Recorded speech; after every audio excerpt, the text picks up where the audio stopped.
Hey, this is a quick episode of TJ's Garage. I just found some complete stupidity that I just thought I should share. Somebody dumped this circular saw in the garbage. Okay, look here, 7 1/4 inch circular saw. Works fine. Tried to cut a piece of wood. I'm looking at him like something's wrong here. It's not cutting wood. Well, clearly the guy threw it out because he put the blade on backwards. Okay. So if you look at a circular saw, people need to know this.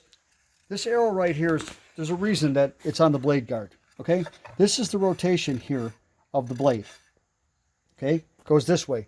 All the exhaust comes out this way. That's why you get all the metal or the wood shavings coming out the back. This is the exhaust portion of it. Okay, when you buy a 7 1/4 inch blade or whatever blade you need for your circular saw,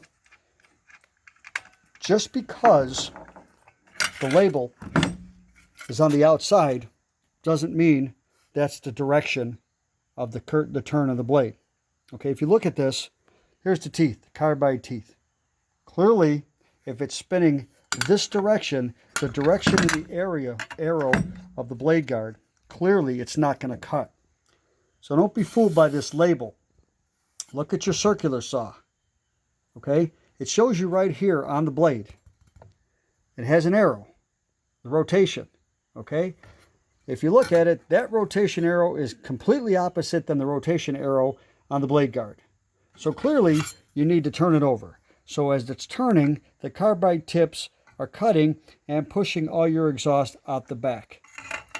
So if you ever buy a circular saw blade and you try cutting a piece of wood and it's not working, that's why.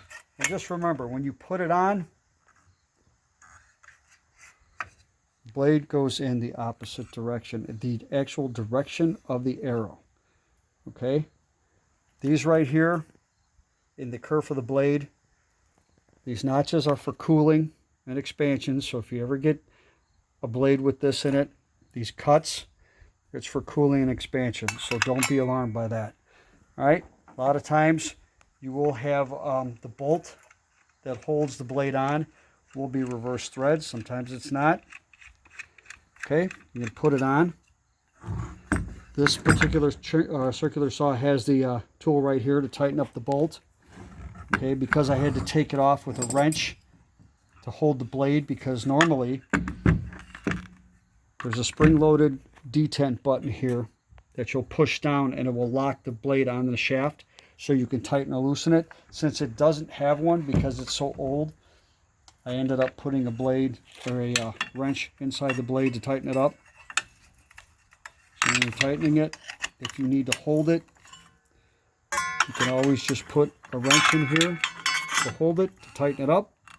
Hand tight, you're done. Take the wrench out. That's it. Now this saw that was perfectly good, it was thrown in the garbage with a decent carbide blade, is usable.